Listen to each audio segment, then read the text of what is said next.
Olá,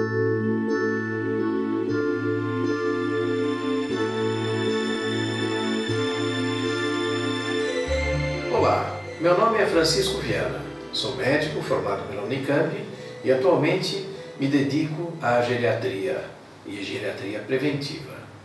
O nosso tema desta palestra é sobre a geriatria preventiva e suas perspectivas para um envelhecimento mais saudável, uma vida mais consciente e duradoura. Cabe a gente dizer que são múltiplas as causas do envelhecimento e também que hoje em dia existe um aumento da expectativa de vida, tanto no mundo todo, como principalmente para os brasileiros.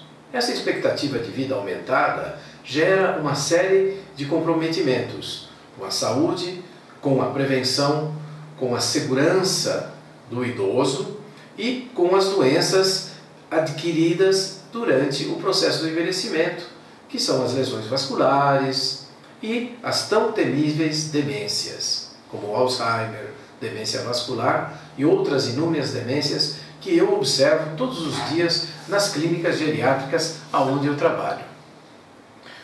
A geriatria preventiva visa, então, proteger todos nós, os indivíduos, para que nós consigamos alcançar uma vida mais longa, com melhor saúde e melhor qualidade de vida.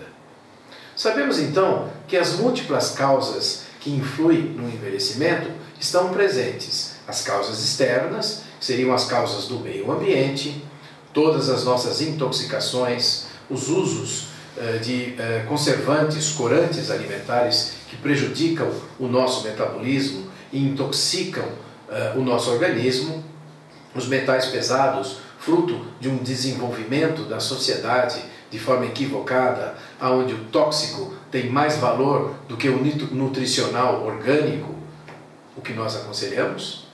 E também um fato muito interessante, que é o estresse.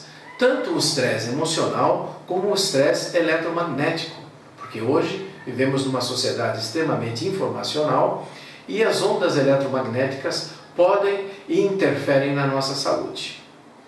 Outro fato importante é o fato de relacionar os ritmos biológicos. Todos nós temos os ritmos biológicos internos e os ritmos biológicos que são modulados pelo meio ambiente. Por exemplo, os ritmos biológicos externos, como os ritmos biológicos do deitar, acordar, dormir, o sol, a lua, as influências meteorológicas, tudo isso influi na nossa saúde, de uma maneira que aquela pessoa mais sensível, nós chamamos suscetibilidade, pode afetar. Você mesmo sabe, e já a história dos nossos avós, que muitas das pessoas antigamente, quando tinham um clima muito úmido ou mudanças bruscas de temperatura, doíam-lhe os calos. E a pessoa falava, vai chover. Então essas influências meteorológicas também influem na nossa saúde e podem ser moduladas e prevenidas através da geriatria preventiva. A geriatria preventiva, ela tem uma abordagem mais humana, considerando também o estresse psíquico, a psico, neuro, endócrino e imunologia. Isso quer dizer, cada vez que nós estamos estressados, toda uma cadeia de acontecimentos se passa dentro do nosso organismo, de forma que a mente e o corpo sofrem em uníssono e em cascata.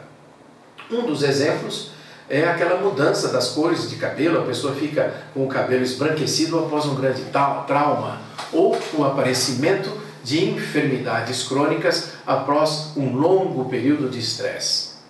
Então, a abordagem do estresse, a abordagem endocrinológica, a abordagem imunológica, tudo isto influencia no nosso organismo, levando à alteração da nossa imunidade, da nossa maneira de ver o mundo, das nossas sensações e emoções que podem, através de uma abordagem mais ampla, holística, integrativa, ser observado pelo médico e pelos profissionais de saúde, dando um aspecto mais preventivo, um aspecto mais antecipado do envelhecimento.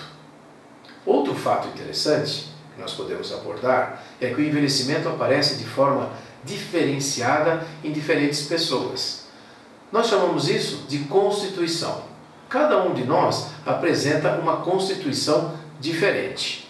Essa constituição é a soma de todas as reações internas, que nós chamamos de metabolismo, mais o aspecto fisionômico, fisiológico que cada um apresenta. Um é mais gordinho, outro é mais magrinho, um é mais astênico, isto é, sofre mais, fica mais cansado, outro é mais estênico, mais nervoso, e nós devemos sempre entrar em consideração quando você tem uma constituição e nós saímos dessa constituição à maneira que nós vamos envelhecendo.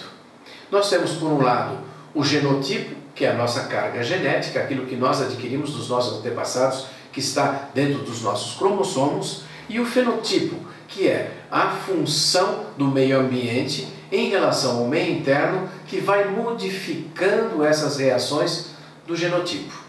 Então, quanto mais próximo o genotipo for do fenotipo, mais elevado é o índice de saúde e mais lento é o envelhecimento. Nós conhecemos pessoas que aparentemente têm idade avançada e não aparentam a idade que têm. Ou, pelo contrário, já certas crianças e jovens que aparecem à nossa visão com um aspecto muito mais envelhecido, enrugado, desgastado. Então, quanto mais distante o genotipo está do fenotipo, maior a possibilidade de doenças crônicas e de processos que criam distúrbios dentro do nosso organismo, interferirem na nossa longevidade. Obviamente, o processo do envelhecimento é um processo irreversível. O que nós podemos fazer é, observando a constituição, a psico, neuro, endócrino e imunologia, os fatores ambientais, a alimentação, um tema que vai ser muito discutido nesse congresso. Eu vou deixar os colegas especialistas falarem a respeito da nutrição orgânica, a qualidade da água e a proteção contra o estresse eletromagnético. Todas essas características influenciam na velocidade e na intencionalidade que nos é proposta durante o envelhecimento.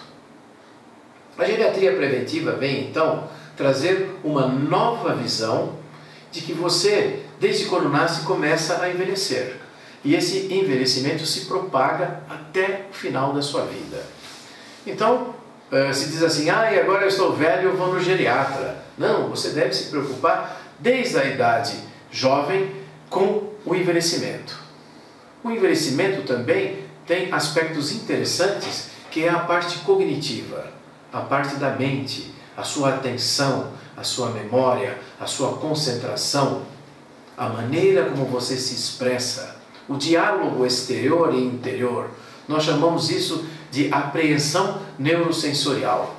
Essa apreensão neurosensorial é muito considerada, por exemplo, na medicina antroposófica, na qual somos pós-graduados e fizemos estágios e cursos na Alemanha e na Suíça, em que o aspecto emocional vem juntamente com o que nós chamamos trimembração do organismo. O sistema neurosensorial, o sistema rítmico e o sistema metabólico. Todos eles têm que funcionar em harmonia para que o envelhecimento seja de forma harmônica. E um dado interessante que nós utilizamos na visão mais integrativa e holística da medicina geriatria preventiva é o aspecto artístico da vida. A observação de obras de arte, a pintura, os exercícios rítmicos, tanto respiratórios, executados com consciência, a tecelagem, a modelagem, não é?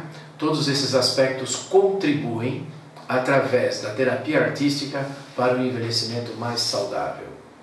Então, vos digo que a integração desses processos, tanto na medicina normal, nós chamamos a medicina oficial, como na medicina holística integrativa, hoje se fala muito da medicina quântica, dos fatores quânticos, tudo isso, em resumo, nós podemos dizer uma palavra: biorregulação fisiológica funcional. O nosso corpo se autorregula. Sempre que recebemos um estresse, temos 3 ou 4 possibilidades de reagir a esse estresse. Seja ele um estresse externo ou interno por uma enfermidade viral, bacteriana ou fúngica, o corpo reage. E esta reação denota a sua capacidade de regulação. Quanto maior a capacidade de regulação, maior o nível de saúde. Quanto menor, menor a disponibilidade dos mecanismos regulatórios para você atingir a volta ao estado de saúde. Portanto, a biorregulação fisiológica funcional leva em consideração todos esses fatores que citamos anteriormente, mas fundamentalmente a psiconeuroendocrinologia atuando de forma constante, prevenindo o nosso envelhecimento. É muito interessante que a maneira que nós vamos envelhecendo, nós deveríamos nos tornar mais conscientes, mais abertos ao mundo. E uma das maneiras que nós podemos sugerir para vocês é a abordagem biofísica do ser humano. O ser humano não é só matéria, o ser humano também é formado de matéria, energia e informação. A energia, você pode ver a energia do sol, o fósforo acedo, a energia calórica, não é? A matéria é aquilo que a gente bate, sente, mas a informação não é nem energia nem matéria, é aquilo que faz a transformação. Por exemplo, um copo cheio de água, seja ele de plástico, e uma garrafa de plástico contém a mesma matéria, a mesma energia, mas diferentes informações.